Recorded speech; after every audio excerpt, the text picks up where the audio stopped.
정말 믿을 수 없는 일이 일어났습니다. 최근 세계 방산 시장이 발칵 뒤집혔습니다. 나토 회원국들이 긴급 회의를 소집하고 미국과 캐나다가 예상치 못한 위기 대응에 나섰다고 하는데요.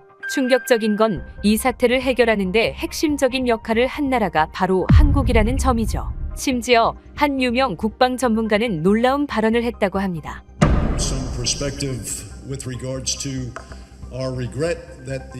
대체 무슨 일이 있었던 걸까요? 안녕하세요. 저는 에단 맥켄지입니다. 캐나다 국방부 소속 분석관이죠. 수석 분석관이라 불리는 만큼 저는 그날도 평소처럼 사무실에서 일하고 있었습니다. 커피 한 잔을 들이키며 북대서양조약기구의 최신 보고서를 검토하던 중이었어요. 그때였습니다. 갑자기 사무실 문이 벌컥 열렸어요. 노아 존슨, 우리 부서의 고위 관계자였죠. 노아의 얼굴은 평소보다 긴장돼 보였어요. 그 순간 저는 뭔가 심상치 않은 일이 생겼다는 걸 직감적으로 알 수 있었습니다. 노아는 손에 들고 있던 빨간색 표지의 보고서를 흔들며 저를 불렀어요. 국방부에서 빨간색 표지는 최우선 순위를 의미합니다. 무슨 일이 일어난 걸까요? 러시아의 새로운 동향? 중국의 군사훈련? 아니면 북대서양 해역에서의 긴급 상황인가요? 저는 급히 컴퓨터를 잠그고 노아를 따라 회의실로 향했어요. 회의실에 들어서자 평소보다 훨씬 많은 인원이 모여 있었죠. 분위기가 무거웠습니다. 저에게 시선이 집중되었어요. 노아가 자리에 앉으라는 손짓을 했습니다. 그리고는 빨간 표지의 보고서를 제 앞에 펼쳤죠. 그리고 보고서의 제목을 읽자마자 저는 코웃음을 쳤어요. 한국 방위산업 성장과 세계 시장 영향력 분석. 한국이라니요? 정말 한국? 그 삼성 휴대폰과 현대 자동차나 만드는 작은 나라 말입니까? 저는 무의식적으로 비웃는 투로 말했어요. 한국이 무슨 군사 강국이라도 됐답니까? 솔직히 말해서 제게 한국은 그저 미국의 보호국에 불과했습니다. 지도에서 겨우 찾을 수 있을 정도의 작은 반도 국가죠. 경제적으로 몇 가지 전자제품이나 만들어 성공했을지 몰라도 군사적으로는 여전히 미국 군대 없이는 하루도 버티지 못할 나라로만 알고 있었어요. 완전히 제 관심 바뀐 나라였죠. 북한과 대치 중이라 군대는 있지만 그건 미국이 주는 중고 무기로 겨우 버티는 수준 아닌가요? 게다가 한국 군대가 무슨 힘이 있던가요? 주한미군으로 간간히 연명하고 있는 나라에 불과하잖아요. 심지어 대통령이 군대를 움직여 쿠데타를 일으켰던데 군대가 어떤 용도로 쓰일지 안 봐도 뻔하더군요. 지금 같은 상황에서 미군이 철수하면 바로 북한에 잡아먹힐 나라라고 봐도 무방했어요. 솔직히 말하면 한국 군인들이 있기는 한 건지 의문일 정도였죠. 그런데 이런 보고서를 보여주다니 정말 우스웠습니다. 방산 강국이라니 농담도 심하네요. 하지만 노아는 제 반응에 아무런 말도 하지 않았습니다. 그저 다음 페이지를 넘기라는 제스처만 했어요. 그래서 저는 보고서를 넘겼습니다. 그리고 그 순간 제 눈을 의심할 수밖에 없었어요. 한국의 방산 수출액이 캐나다를 크게 앞질렀다는 사실을 그래프와 수치들이 명확하게 보여주고 있었거든요. 더 충격적인 것은 우리의 전통적인 무기 구매국들, 유럽과 중동 국가들이 캐나다 무기 대신 한국 무기를 선택하고 있다는 점이었죠. 한국이 캐나다보다 앞서 있다니 이건 말이 안 됩니다. 우리 캐나다는 지칠 국가고 나토 회원국이며 미국과 가장 긴밀한 군사 협력을 하는 나라예요. 반면 한국은 그저 분단국가로 북한이라는 위협에 맞서 방어적 군사력을 가진 나라일 뿐이었습니다. 하지만 가장 경악스러운 말은 이 다음에 나왔습니다. 노아는 잠시 생각하더니 결정적인 한마디를 던졌어요. 한국으로 가라고 말이죠. 저는 제 귀를 의심했어요. 한국에 가라고요? 제가? 죄송합니다만 저는 한국에 갈 수 없습니다. 동아시아 지역은 제 전문 분야가 아니에요. 다른 분석관을 보내는 게 더 적합하지 않을까요? 노아는 단호하게 고개를 저었죠. 에단, 우리에게 필요한 건 동아시아 전문가가 아니야. 우리에게는 방산 기술과 세계 시장 동향을 제대로 파악할 수 있는 분석관이 필요하네. 그건 바로 자네야. 하지만 저는 제가 변명을 시작하려 했지만 노아가 제 말을 자르며 말했습니다. 이건 요청이 아니라 지시야. 국방부 장관님도 이 사안의 중요성을 인식하고 계시네. 자네의 보고서는 바로 그분의 책상에 올라갈 거야. 이건 자네 경력에도 큰 도움이 될 거라고.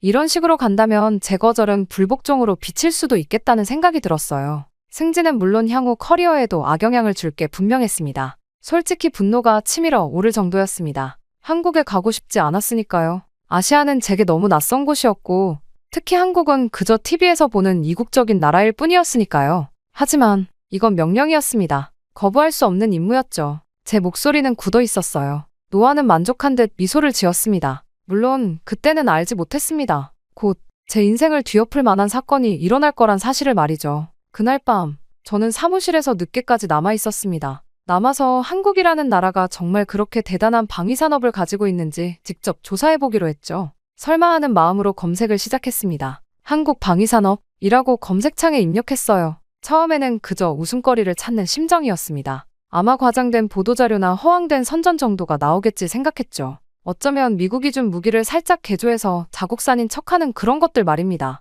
그런데 검색 결과는 전혀 예상과 달랐어요. 믿기 힘든 숫자들이 화면에 나타났습니다. 세계 방산 수출국 순위에서 한국이 4위, 캐나다는 겨우 7위? 이게 무슨 말도 안 되는 소리지? 더 구체적인 자료를 찾아봤어요. 제 눈에 들어온 것은 K고 자주포였습니다. 이 자주포가 노르웨이, 핀란드, 에스토니아, 호주, 이집트 등 수많은 국가에 수출되어 세계 시장 점유율 1위라고요? 그것도 우리 캐나다의 동맹국들이 우리 무기 대신 한국 무기를 선택했다니 저는 중얼거렸습니다. 이건 분명 뭔가 잘못됐다고요. 그러나 다음 검색 결과는 더 충격적이었어요. KF-21 전투기, 한국이 독자 개발한 4.5세대 전투기라고. 경공격기도 아니고 정교한 전투기를? 그것도 미국의 기술 지원 없이. 그리고 현무 미사일 시리즈. 한국이 장거리 탄도미사일 시스템을 완비했다고요? 설마 이게 다 한국이 독자 개발한 건가요? 미국이 해준 게 아니라? 저는 머리를 감싸 쥐었습니다. 사진과 비디오, 기술 사양 자료들을 하나하나 살펴볼수록 현실을 부정할 수 없었어요.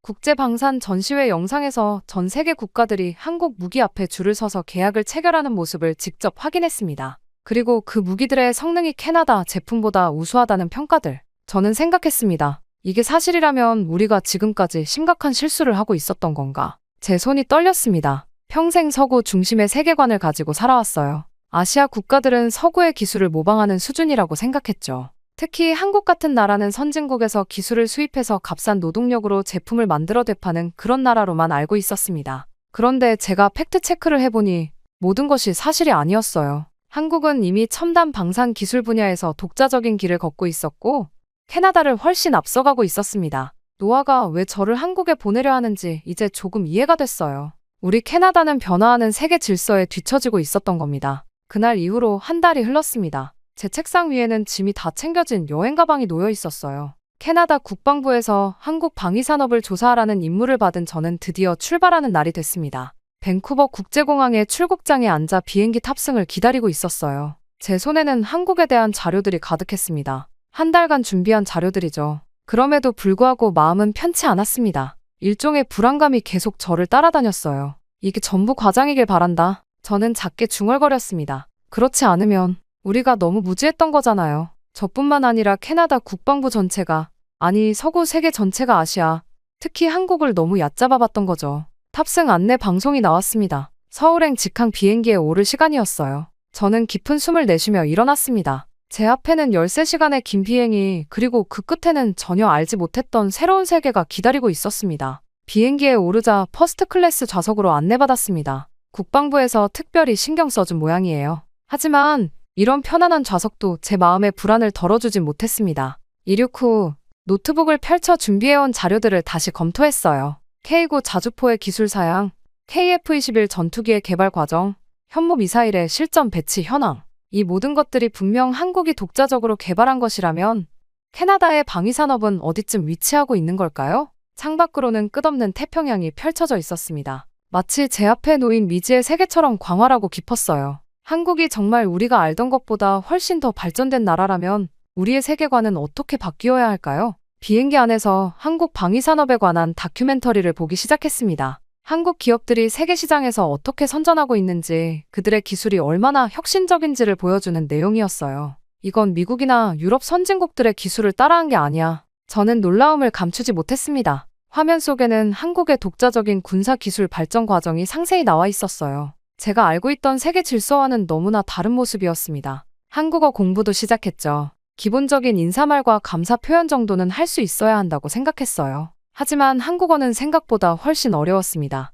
안녕하세요와 감사합니다 정도를 반복해서 읽어보는데 발음이 쉽지 않았어요. 기내식을 먹고 영화를 보고 자료를 검토하고 다시 잠을 청하는 과정을 반복하던 중 기장의 안내 방송이 들렸습니다. 곧 인천국제공항에 도착합니다. 현지 시각으로 오후 4시입니다. 날씨는 맑고 창밖을 내다보니 한국의 해안선이 보이기 시작했어요. 섬들이 점점이 박혀있는 바다, 그리고 그 너머로 보이는 도시의 윤곽. 마침내 인천공항이 시야에 들어왔습니다.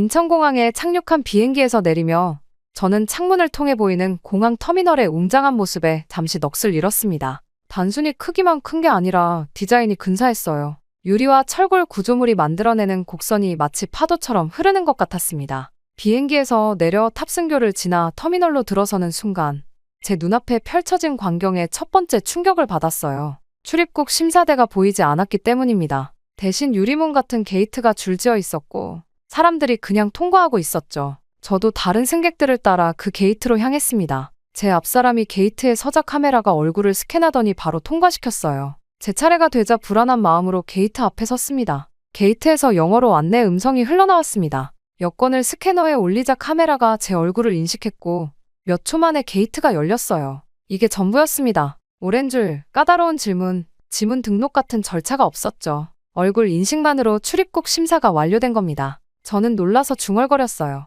그런데 더 놀라운 일이 기다리고 있었습니다. 출구 쪽으로 걸어가는데 은빛 로봇이 다가왔어요. 이 로봇이 제 이름을 알고 영어로 말을 걸어왔습니다. 아마도 방금 전 출입국 시스템에서 제 정보를 받았나 봅니다. 저는 너무 놀라 말을 잇지 못했어요. 로봇은 계속해서 저를 안내했습니다. 국방부에서 온 김태현 대령이 한 번 출구에서 기다리고 있다는 내용이었어요. 로봇을 따라 한 번 출구로 향했습니다. 공항 내부는 완전히 자동화되어 있었어요. 바닥 청소를 하는 로봇, 음식을 서빙하는 로봇, 심지어 수화물을 운반하는 자율주행 카트까지 모든 게 미래 영화에서나 볼 법한 광경이었습니다. 한 번 출구에 도착하자 한 남자가 제 이름이 적힌 태블릿을 들고 서 있었어요. 단정한 슈트를 입은 그는 제가 다가가자 밝게 웃으며 인사했습니다. 김태현 대령의 영어는 완벽했습니다. 미국 발음에 가까웠고 말의 속도나 억양도 자연스러웠어요. 그는 제 가방을 받아들고 밖으로 안내했습니다. 김 대령은 서울까지 가는 동안 간단한 브리핑을 하겠다고 말했습니다. 그가 가리킨 차량은 미래에서 온 듯한 디자인이었어요. 날렵한 선, 유리와 매끈한 표면, 문이 자동으로 열렸고 운전석에는 아무도 없었습니다. 김 대령은 이것이 수소전기 자율주행차라고 설명했어요. 서울까지는 약 1시간 정도 걸릴 예정이라고 했습니다. 김 대령의 말에 저는 그저 고개만 끄덕였습니다.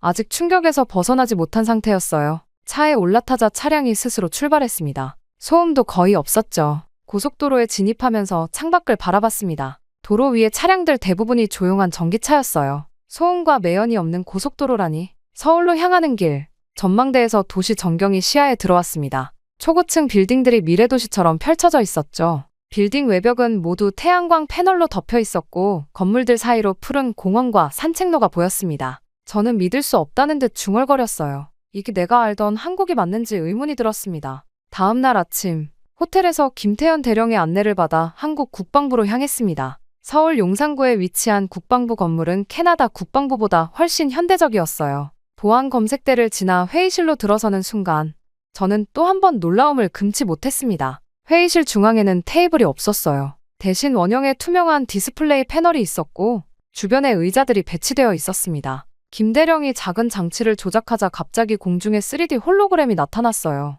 한국의 방위산업 현황을 보여주는 입체적인 그래프와 이미지였습니다. 저는 숨을 들이켰습니다. 3D 홀로그램 브리핑이라니 영화에서나 보던 기술이었어요. 그런데 더 놀라운 건 브리핑 내용이었습니다. 홀로그램은 K9 자주포의 세부 구조를 보여주며 회전했어요. 세계 각국에 수출된 현황이 지도 위에 표시되었습니다. 김 대령은 한국이 개발한 무기 체계에 대해 차분히 설명했어요. K9 자주포는 이미 노르웨이, 핀란드, 에스토니아, 호주, 이집트 등에 수출되어 세계 시장 점유율 1위를 차지하고 있었습니다. 이 자주포의 성능은 기존의 미국이나 독일제 자주포를 능가한다고 했어요.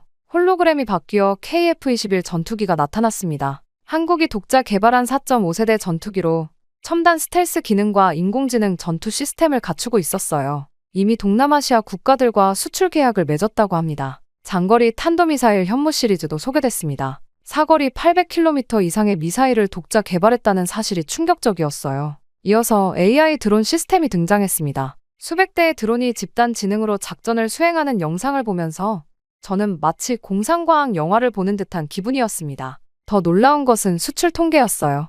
홀로그램이 세계 지도로 바뀌며 한국의 방산 수출 현황을 보여줬습니다. 한국은 이미 세계 4위 방산 수출국이었어요. 미국, 러시아, 프랑스에 이어 4위. 우리 캐나다는 겨우 7위였습니다. 영국, 프랑스, 독일 같은 전통적인 NATO 회원국들이 자국 무기 대신 한국 무기를 선택하는 현실이 눈앞에 펼쳐졌어요.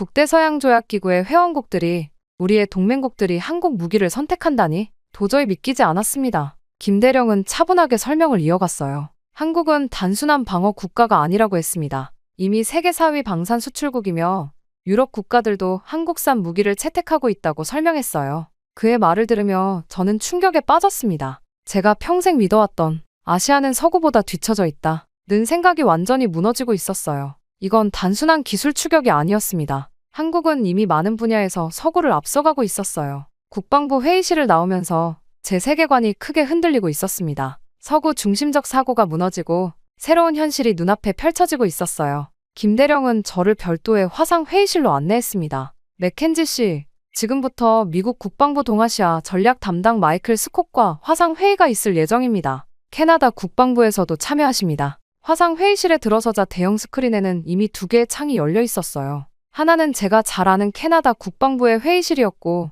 노아 존슨도 보였습니다. 다른 하나는 미국 국방부의 회의실이었죠. 마이클 스콧이라는 사람이 서류를 정리하고 있었어요. 에단, 잘 지내고 있나? 노아가 반갑게 인사했습니다. 한국은 어떤가? 우리가 생각했던 것보다 놀라운 곳이지? 제가 대답하기도 전에 마이클 스콧이 대화에 끼어들었습니다. 그는 40대 중반으로 보이는 날카로운 인상의 남자였어요. 에단 맥켄지 씨, 만나서 반갑습니다. 마이클 스콧입니다. 미 국방부 동아시아 전략 담당이죠. 캐나다가 한국에 대해 관심을 갖기 시작했다니 기쁘게 생각합니다. 화상 회의가 본격적으로 시작되었습니다. 마이클은 대만 유사시 미국의 군사 전략에 대해 이야기하기 시작했어요. 그런데 그의 설명 중에 놀라운 내용이 있었습니다. 대만 유사시, 한국이 없으면 미군 작전 수행은 사실상 불가능합니다. 저는 그 말을 듣고 깜짝 놀랐어요. 세계 최강대국인 미국이 한국 없이는 작전 수행이 불가능하다니요? 마이클은 계속해서 설명했습니다. 한국의 첨단 드론 기술, 사이버 방어 시스템, 그리고 정밀 타격 능력이 대만 방어에 핵심적인 역할을 한다고 했어요.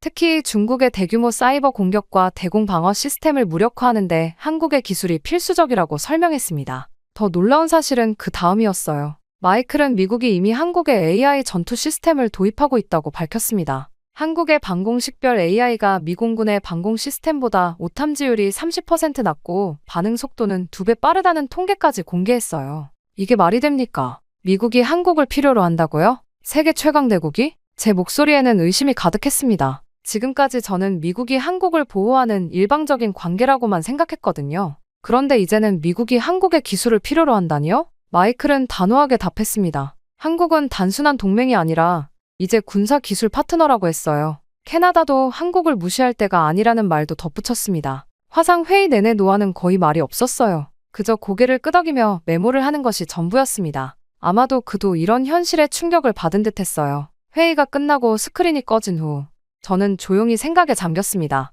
단 며칠 사이에 제가 알던 세계 질서가 완전히 뒤바뀐 것 같았어요. 캐나다가 한국을 평가절하했던 것처럼 어쩌면 모든 서구 국가들이 아시아에 대해 심각한 편견을 가지고 있었던 건 아닐까요? 김대령은 제 생각을 읽은 듯 말했습니다. 앞으로의 일정에 한국 국방연구원 방문이 있다고 했어요. 그곳에서 정미경 박사를 만날 예정이라고 합니다. 정 박사는 한국의 미래 군사 기술 개발을 이끌고 있는 인물이었습니다. 다음 날 아침 김태현 대령은 저를 한국 국방연구원으로 안내했습니다. 화상 회의에서 받은 충격이 아직 가시지 않은 상태였지만 더 많은 것을 보고 확인해야 했어요. 마음속에는 여전히 의심이 남아 있었습니다. 정말 한국이 미국마저 필요로 할 정도로 발전했을까요? 연구원 입구에서 저희를 맞이한 정미경 박사는 단정한 정장 차림의 50대 여성이었어요. 그녀의 영어 역시 완벽했습니다. 그녀는 저를 연구원 내부 시설로 안내했습니다. 맥켄지 씨, 오늘은 우리 연구원에서 개발 중인 미래 전쟁 대비 기술들을 보여드리겠습니다. 첫 번째로 안내받은 곳은 드론 연구실이었어요. 커다란 실내 테스트장에서는 수백 대의 소형 드론이 마치 한 몸처럼 움직이고 있었습니다. 정 박사의 설명에 따르면 이것은 AI 군집 드론 시스템이라고 했어요. 드론들이 중앙 통제 없이도 서로 소통하며 임무를 수행하는 자율 전투 체계였습니다. 드론 한 대가 고장나면 다른 드론들이 즉시 그 역할을 대체했어요. 적의 방해 전파가 있어도 자체적인 판단으로 대응한다고 합니다. 이미 수천 대 규모의 군집 드론이 실전 배치를 앞두고 있다는 설명을 들으며 저는 그저 말문이 막혔습니다. 다음으로 안내받은 곳은 더 충격적이었어요. 완전 자율형 전투 로봇 연구실이었습니다. 2다리로 걷는 인간형 로봇부터 4발로 움직이는 견형 로봇까지 다양한 형태의 전투 로봇들이 있었어요. 정 박사는 이 로봇들이 이미 실전 배치를 완료했다고 말했습니다. 이 로봇들은 24시간 국경 경비를 하고 있습니다. 특히 비무장지대 일부 구역은 완전히 이 로봇들이 감시하고 있어요. 제 귀를 의심했습니다. 캐나다는 아직 원격 조종 로봇조차 제대로 실전 운용하지 못하고 있었거든요. 그런데 한국은 이미 완전 자율형 로봇을 실전에 배치했다니요? 세 번째로 보여준 기술은 양자 암호통신 시스템이었어요. 정 박사는 이 기술이 세계 최고 수준의 보안 기술이라고 자랑스럽게 설명했습니다. 어떤 해킹 시도도 즉시 감지할 수 있고 이론적으로 해독이 불가능하다고 했어요. 우리 군 통신의 80%가 이 양자 암호통신으로 전환 완료되었습니다. 나머지 20%도 올해 안에 완료될 예정이에요. 마지막으로 안내받은 곳은 우주 군사력 센터였습니다. 대형 스크린에는 지구 궤도를 돌고 있는 한국의 군사 위성들이 표시되어 있었어요. 정 박사는 이 위성들이 실시간으로 지구를 감시하고 있다고 설명했습니다. 우리 위성은 10cm 크기의 물체까지 식별할 수 있는 해상도를 갖추고 있어요. 24시간 지구 전역을 감시하며 특히 주변국의 군사 동향을 실시간으로 파악하고 있습니다. 모든 시설을 둘러본 후 저는 더 이상 부정할 수 없었어요. 제가 본 것은 캐나다를 포함한 대부분의 서구 국가들이 아직 상상만 하고 있는 기술들이었습니다. 캐나다는 여전히 기존 방식의 군사력을 유지하고 있지만 한국은 이미 미래 전쟁을 준비하고 있었어요. 연구원을 나오면서 정 박사가 마지막으로 한 말이 제 귀에 깊이 박혔습니다. 맥켄지 씨, 우리가 보여드린 것은 이미 실전 배치된 기술들 뿐입니다. 개발 중인 기술들은 보안상 보여드릴 수 없지만 그것들은 더욱 혁신적이고 미래지향적이에요. 호텔로 돌아오는 차 안에서 저는 깊은 생각에 잠겼습니다. 캐나다와 한국의 기술 격차는 제가 상상했던 것보다 훨씬 컸어요. 이대로라면 10년 후, 아니 5년 후에는 그 격차가 더 벌어질 것이 분명했습니다. 그렇게 시간이 흘러 한국에서의 임무를 마치고 캐나다로 돌아오는 비행기 안에서 저는 보고서 초안을 작성했습니다. 손가락이 키보드 위에서 멈추기를 반복했어요. 한국에서 본 것들을 어떻게 표현해야 할지, 동료들이 제 보고를 어떻게 받아들일지 고민됐습니다. 캐나다에 도착하자마자 노아 존슨이 저를 맞이했어요. 그의 표정은 진지했습니다. 에단, 정부 고위층에서 내 보고를 기다리고 있어. 내일 오전 10시에 긴급 회의가 소집됐어. 다음 날 아침, 캐나다 국방부 대회의실은 이례적으로 많은 인원으로 가득 찼습니다. 국방장관을 비롯한 고위 관료들, 군 수뇌부, 그리고 여러 부처의 관계자들이 모여 있었어요. 저는 무거운 발걸음으로 앞으로 나갔습니다. 프레젠테이션을 시작하기 전 잠시 주변을 둘러봤어요. 이 사람들이 제 말을 믿어줄까요? 한국에서 직접 보고 느끼지 않은 사람들에게 이 충격적인 현실을 어떻게 전달할 수 있을까요? 한국은 우리의 상상을 뛰어넘는 수준으로 발전해 있었습니다. 제 첫 마디에 회의실이 조용해졌어요. 저는 계속해서 한국에서 본 모든 것들을 상세히 설명했습니다. 3D 홀로그램 브리핑부터 시작해 AI 군집 드론, 자율형 전투 로봇, 양자 암호통신 시스템, 우주 군사력까지. 또한 미국조차 한국의 군사 기술에 의존하고 있다는 충격적인 사실도 전했습니다. 그들의 군사력은 이미 캐나다를 앞서고 있으며 우리는 한국과 협력하지 않으면 군사 강국으로 남을 수 없습니다. 이 말을 끝으로 제 보고를 마쳤어요. 회의실이 술렁였습니다. 여기저기서 의심의 목소리가 나왔어요. 정말 그렇게 발전했다고 우리가 알던 한국은 이 보고서의 내용이 과장된 것은 아닌가. 국방장관이 자리에서 일어나 손을 들어 회의실을 조용히 시켰습니다. 에단의 보고는 우리 정보기관의 보고와도 일치합니다. 사실 우리는 몇 년 전부터 한국의 급속한 발전을 주시해왔습니다만 그 속도와 깊이는 예상을 뛰어넘었습니다. 장관은 잠시 생각에 잠긴 듯 침묵했다가 결단을 내렸어요. 오늘 논의된 내용을 바탕으로 저는 총리께 한국과의 전면적인 군사 협력을 제안하겠습니다. 기술 교류, 공동훈련, 방산 협력까지 포함하는 포괄적인 협력 체계를 구축해야 합니다. 며칠 후 캐나다 정부는 공식적으로 한국과의 전면적인 군사 협력을 발표했어요. 뉴스에서는 이 발표가 캐나다의 아시아 정책에 있어 역사적인 전환점이라고 평가했습니다. 그리고 발표 다음 날, 저는 노아 존슨의 사무실로 호출됐어요. 그는 제 어깨를 두드리며 미소 지었습니다. 수고했네, 에단. 자네의 보고가 정부의 결정에 결정적인 역할을 했어. 그러더니 노아는 제 앞에 새 프로젝트 파일을 내려놓았어요. 자네가 이 프로젝트를 책임지게 한국과의 군사 협력 프로그램을 총괄하는 역할이야. 앞으로 한국을 더 자주 방문하게 될 걸세. 저는 파일을 받아들며 고개를 끄덕였습니다. 노아의 사무실을 나와 창밖을 바라봤어요. 오타와의 평화로운 풍경이 펼쳐져 있었습니다.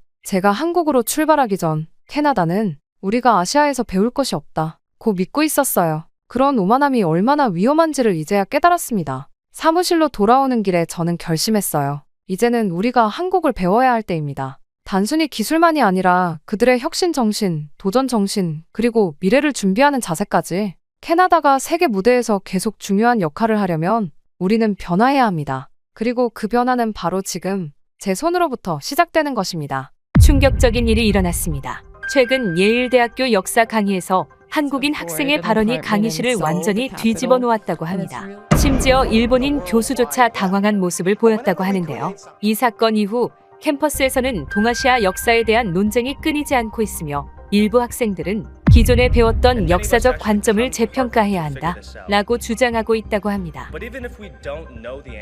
대체 강의실에서 무슨 일이 있었던 걸까요? 안녕하세요. 저는 에밀리 스콧이라고 합니다. 미국 명문대인 예일대학교에서 국제관계학을 전공하고 있죠. 오늘은 다나카 요시로 교수님의 동아시아 근대사와 국제관계 강의가 있는 날입니다.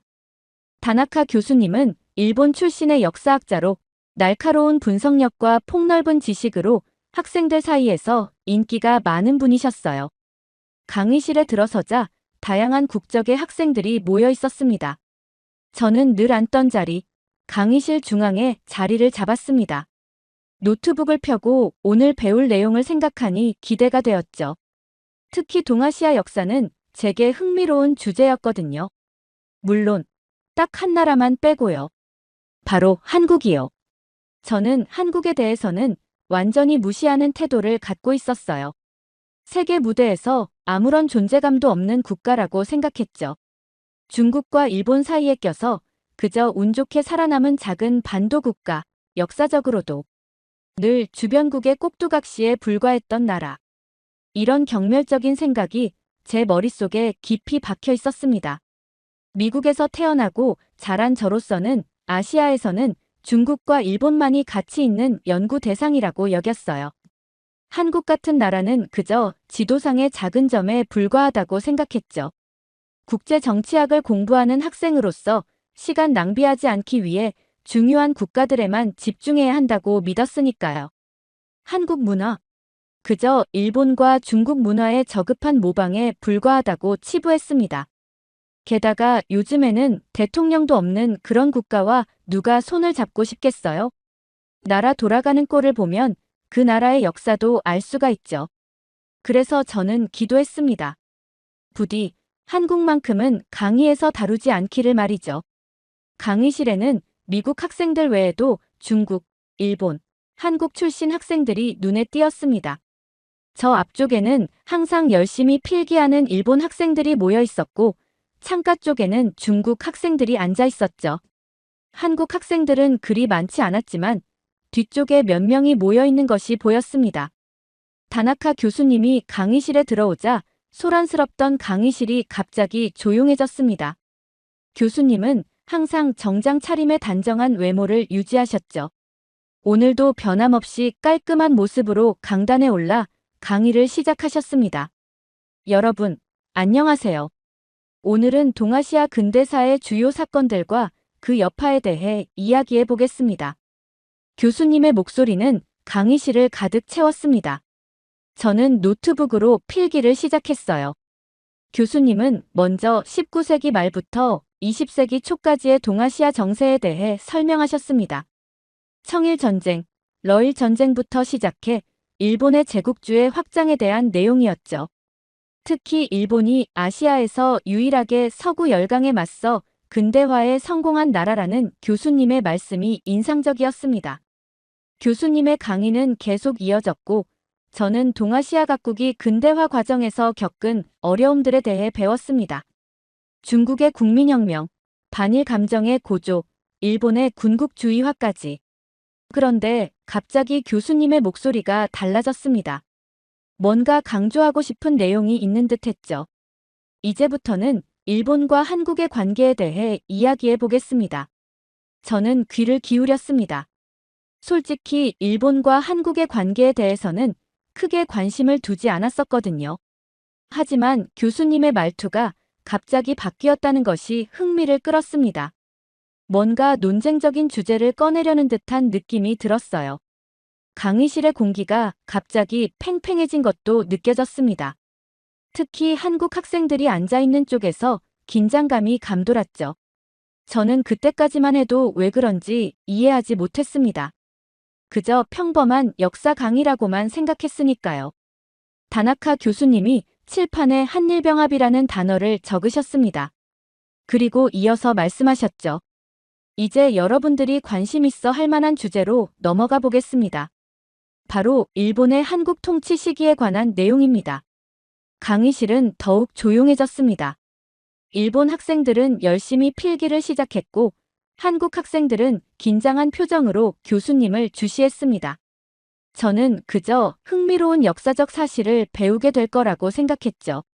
그런데 다나카 교수님의 다음 말씀이 강의실 전체를 뒤흔들게 될 줄은 전혀 예상하지 못했습니다. 교수님은 미소를 지으며 학생들을 둘러보았습니다. 그리고 입을 열었죠. 여러분, 우리가 지금부터 배울 내용은 다양한 시각에서 해석될 수 있는 역사입니다. 특히 한국과 일본 사이에는 아직도 해결되지 않은 많은 역사적 감정들이 있죠. 하지만 우리는 감정을 배제하고 객관적으로 역사를 바라볼 필요가 있습니다. 저는 고개를 끄덕이며 계속 필기했습니다. 교수님의 말씀이 매우 합리적으로 들렸으니까요. 역사는 객관적으로 바라봐야 한다는 것, 당연한 이야기였습니다. 그런데 다음 순간 다나카 교수님의 표정이 갑자기 진지해졌습니다. 강의실 전체를 둘러보시더니 목소리에 힘을 주며 말씀하셨죠. 여러분, 일본은 역사적으로 한국을 많이 도와준 나라입니다. 일제강점기 시절 한국은 미개한 농업국가에 불과했지만 일본이 철도와 학교를 세우고 근대적 행정 시스템을 도입하면서 발전할 수 있었죠. 그런데도 한국인들은 일본을 미워하고 비난하기만 합니다. 은혜를 모르고 과거에만 매달리는 것은 옳지 않지 않겠습니까? 저는 그 말을 듣고 고개를 끄덕였습니다. 옳은 말씀이라고 생각했어요. 역사를 객관적으로 볼 필요가 있다는 교수님의 관점이 합리적으로 들렸습니다. 한국은 일본 덕분에 근대화된 거 아닌가? 그런 생각이 자연스럽게 들었죠. 강의실이 일순 조용해졌습니다. 모두가 교수님의 발언에 충격을 받은 듯 했어요. 일본 학생들은 당연하다는 듯이 고개를 끄덕였고 미국인 친구들 몇몇도 납득한다는 표정을 짓고 있었습니다. 제 옆자리에 앉은 타일러도 작게 맞는 말이네라고 속삭였죠. 하지만 강의실 뒤쪽에서는 다른 반응이 보였습니다. 한국 학생들의 얼굴이 굳어지는 게 보였어요. 특히 항상 조용히 강의를 듣던 한국인 여학생이 눈을 크게 뜨고 교수님을 바라보고 있었습니다. 분노와 당혹감이 뒤섞인 표정이었죠. 다나카 교수님은 계속해서 말을 이어갔습니다. 여러분, 우리는 역사를 있는 그대로 봐야 합니다. 감정을 배제하고 말이죠. 일본의 통치가 한국의 근대화에 기여한 것은 부인할 수 없는 사실입니다. 철도, 도로, 항만, 학교, 병원. 이 모든 것을 일본이 건설했어요. 그 전까지 한국은 전근대적인 사회였습니다. 저는 열심히 필기를 하면서 교수님의 말에 더욱 공감하게 되었어요. 미국도 다른 나라들을 도와 근대화시켰잖아요. 일본도 마찬가지로 한국을 도운 거라고 생각했습니다. 왜 한국인들은 그걸 인정하지 않는 걸까? 교수님은 파워포인트 슬라이드로 넘어가셨습니다. 일제시대 한국 당시 조선의 철도 건설 사진, 학교 건물, 근대적 건축물들이 화면에 나타났죠. 보시다시피 일본의 통치 전에는 이런 것들이 한국에 없었습니다. 우리는 이런 인프라를 건설해 주었어요. 물론 식민지배라는 측면이 있었지만 결과적으로는 한국의 발전에 큰 도움이 되었다는 점을 부인할 수 없습니다. 강의실의 긴장감이 더욱 고조되었습니다. 저는 슬라이드의 사진들을 보며 교수님의 주장이 사실이라고 더욱 확신했어요. 객관적인 증거가 있지 않습니까? 사진으로 남아있는 역사적 사실들이요. 다나카 교수님은 미소를 지으며 말을 이어갔습니다.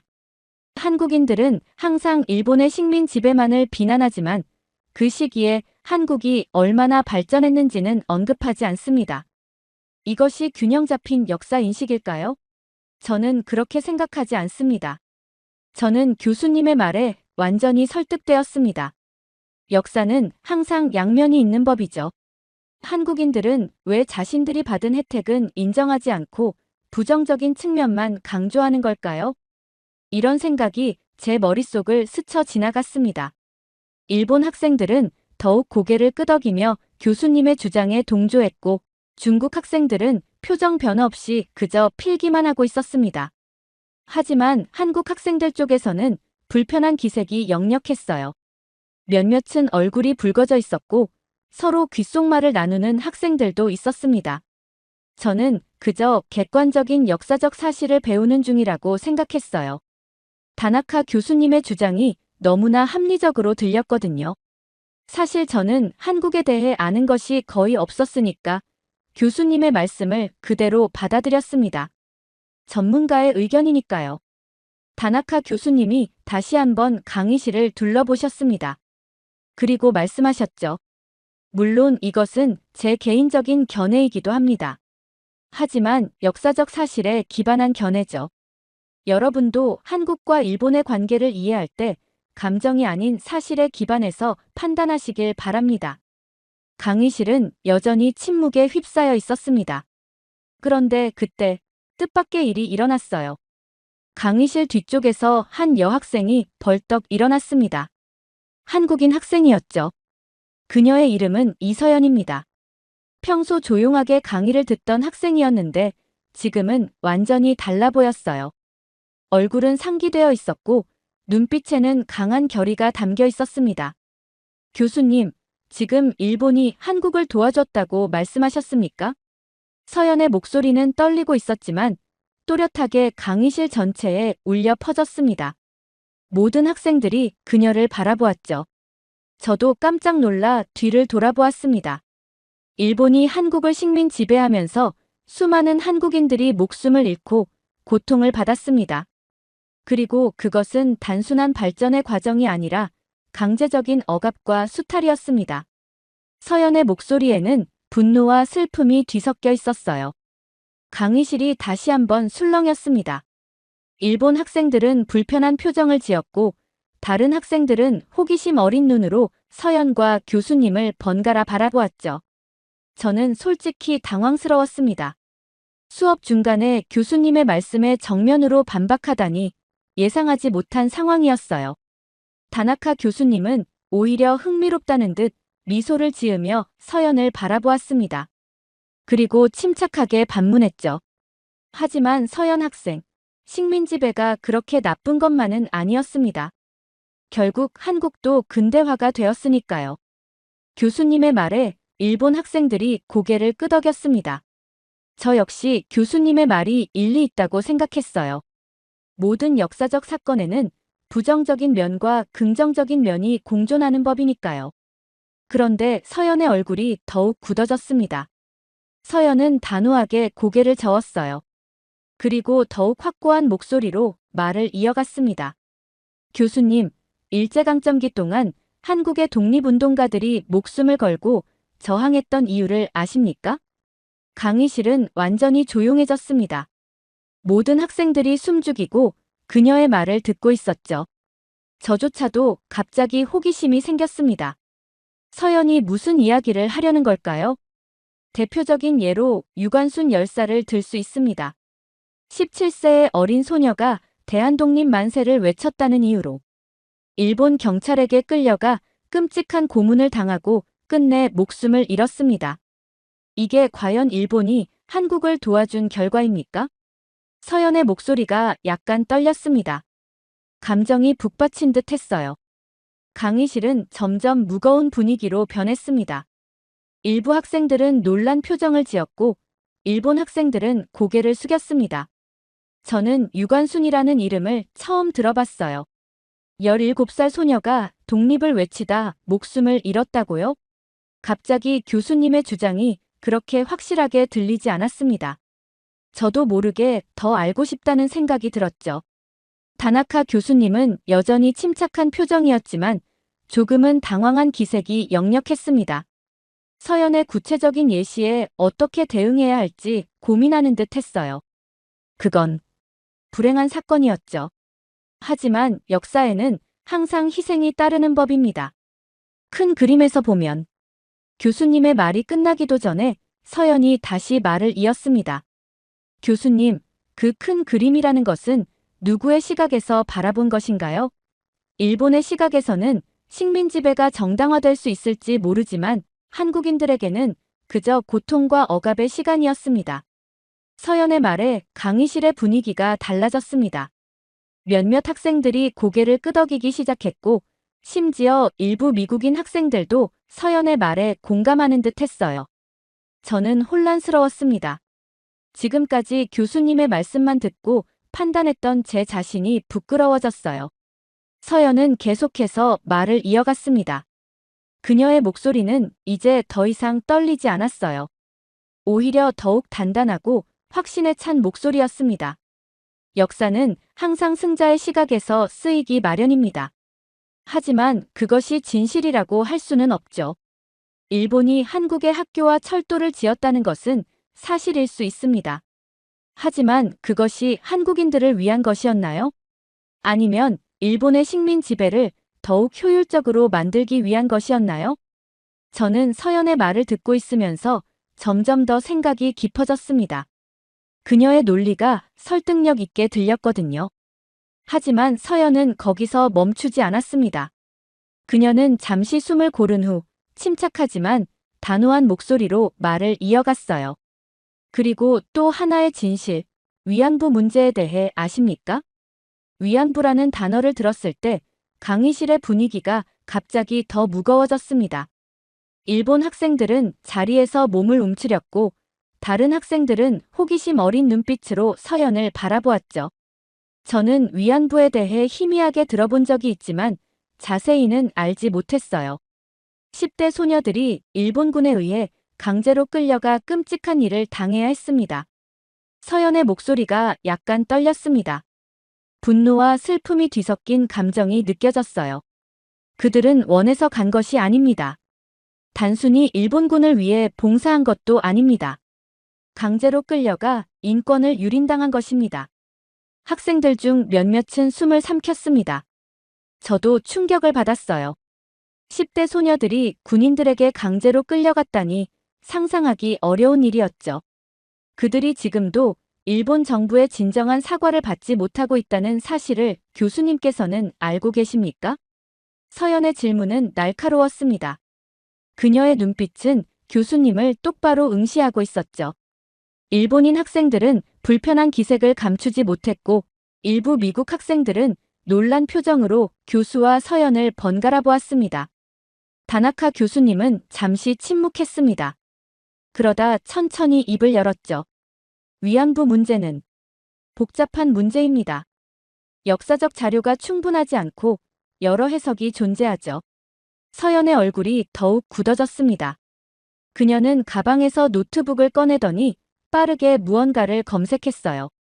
그리고 화면을 돌려 모두에게 보여주었습니다.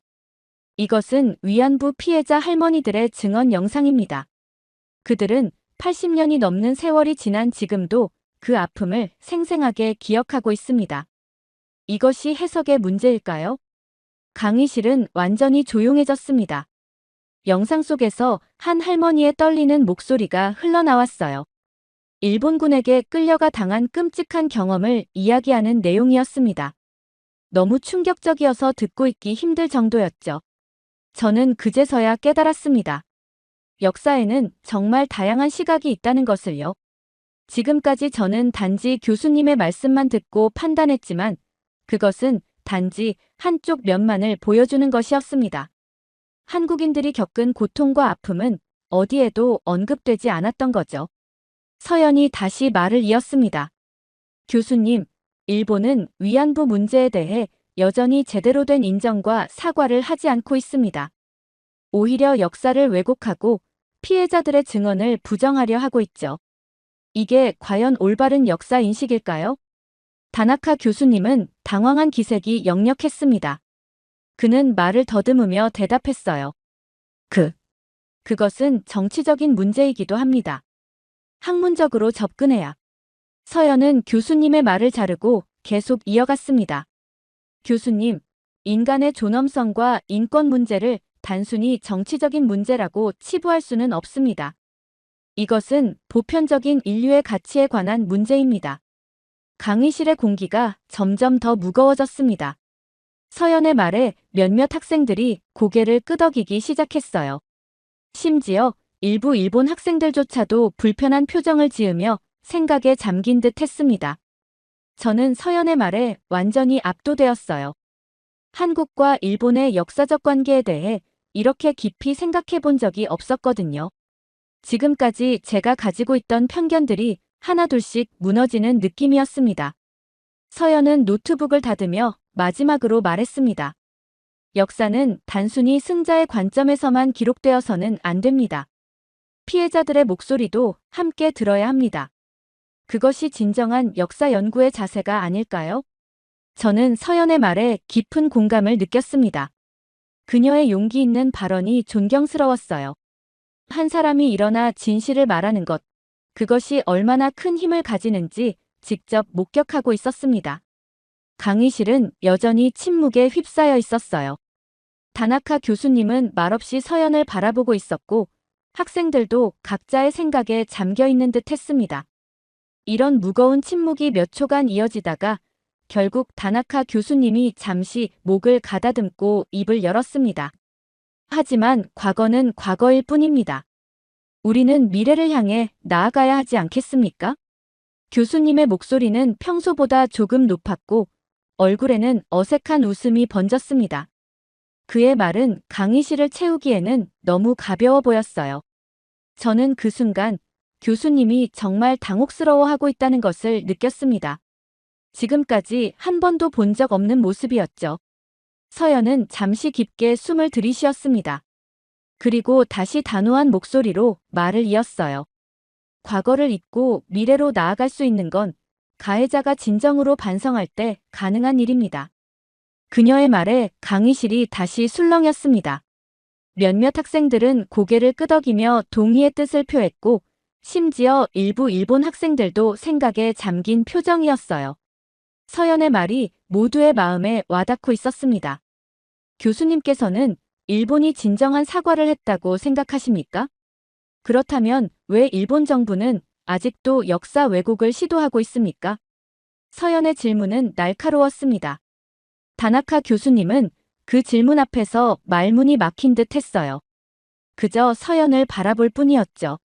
위안부 피해자 할머니들은 지금도 거리에서 정의를 외치고 있습니다.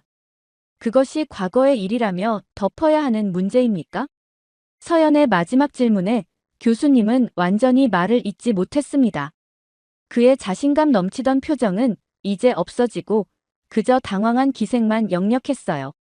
강의실의 분위기는 완전히 바뀌어 있었습니다. 저는 숨을 죽이고 이 상황을 지켜보았어요. 한 학생이 자리에서 일어나 교수에게 직접적으로 도전하는 모습은 처음 보는 광경이었습니다. 더구나 그 학생의 주장이 매우 설득력 있게 들렸다는 것이 더 놀라웠죠.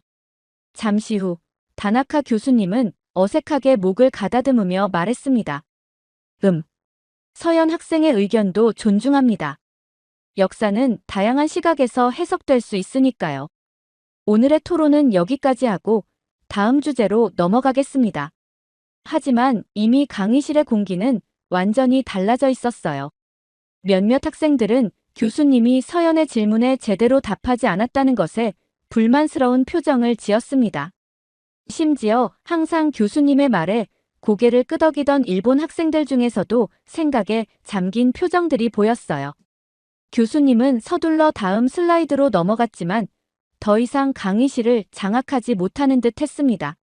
그의 목소리에는 자신감이 사라지고 학생들의 시선은 여전히 서연에게 향해 있었어요. 저는 내심 서연의 용기에 감탄했습니다. 그녀는 혼자서 교수님의 잘못된 역사관에 맞서 싸웠고 많은 학생들의 생각을 바꾸어 놓았어요. 저 역시 포함해서요. 강의가 계속되었지만 더 이상 집중하기 어려웠습니다. 머릿속에는 서연이 말한 위안부 피해자들의 이야기, 유관순 열사의 이야기가 계속 맴돌았어요. 한국에 대한 제 편견이 얼마나 무지에서 비롯된 것이었는지 깨닫기 시작했습니다.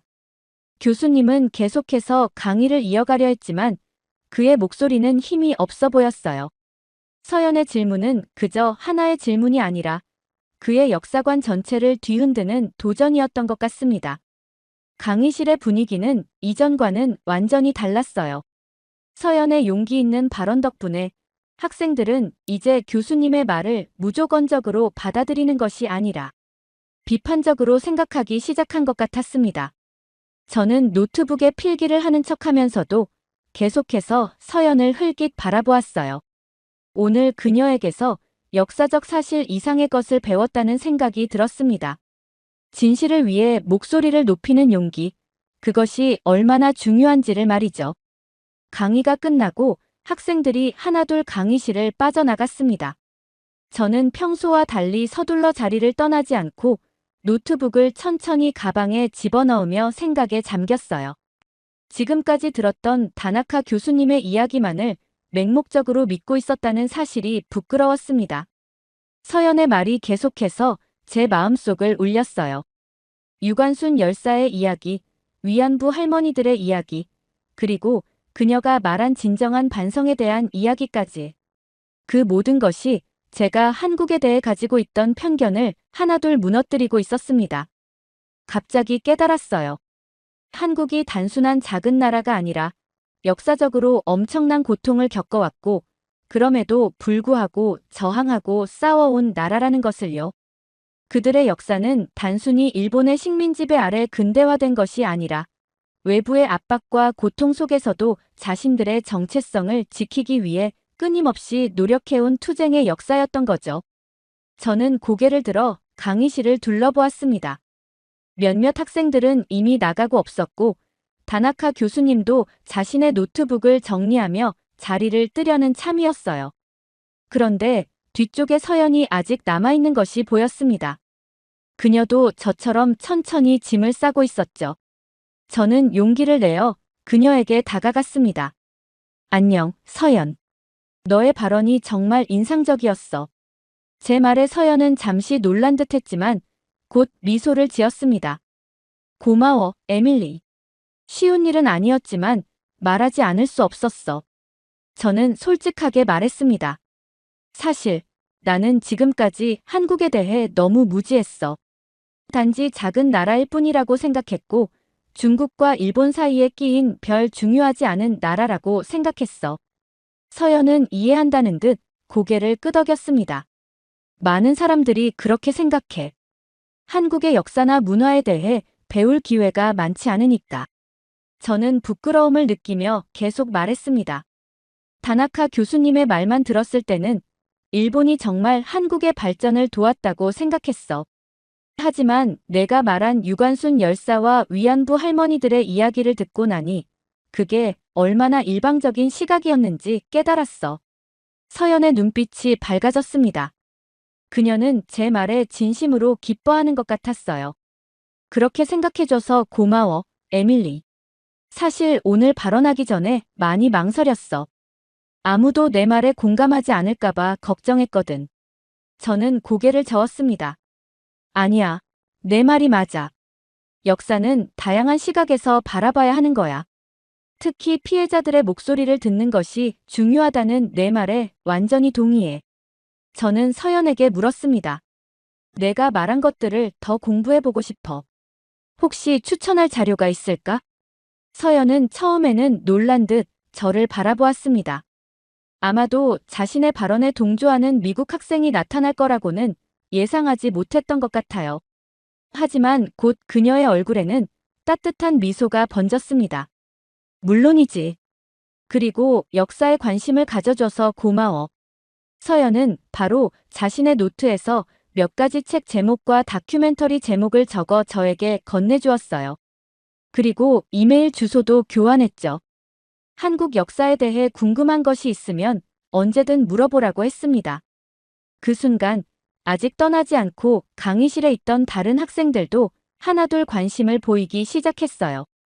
몇몇은 서연에게 다가가 더 많은 이야기를 듣고 싶다고 했고 어떤 학생은 자신도 그동안 알지 못했던 역사적 사실들에 대해 충격을 받았다고 말했습니다. 저는 강의실을 나서면서 깊은 생각에 잠겼습니다. 오늘 하루가 제 인생에서 중요한 전환점이 될 것 같다는 예감이 들었어요. 불과 몇 시간 전만 해도 한국을 무시하고 일본의 시각으로만 역사를 바라보던 제가 이제는 완전히 다른 사람이 된 것 같았습니다. 오늘 저는 한국을 바라보는 새로운 시각을 얻었어요. 한국은 단순히 지도상의 작은 나라가 아니라 끊임없는 고난과 억압 속에서도 자신들의 정체성과 존엄성을 지키기 위해 싸워온 용기 있는 나라였습니다. 그들의 역사는 억압과 저항, 그리고 극복의 역사였죠. 캠퍼스를 걸으며 서연이 준 책 목록을 다시 한번 확인했습니다. 그리고 결심했어요.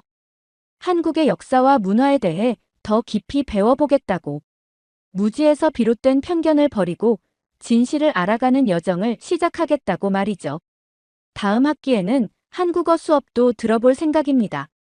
어쩌면 미래에는 한국을 직접 방문해 그들의 역사와 문화를 몸소 체험해 볼 수도 있을 거예요. 오늘 한 강의실에서 시작된 작은 용기가 저의 세계관을 완전히 바꿔놓았습니다. 서연에게 정말 감사해요.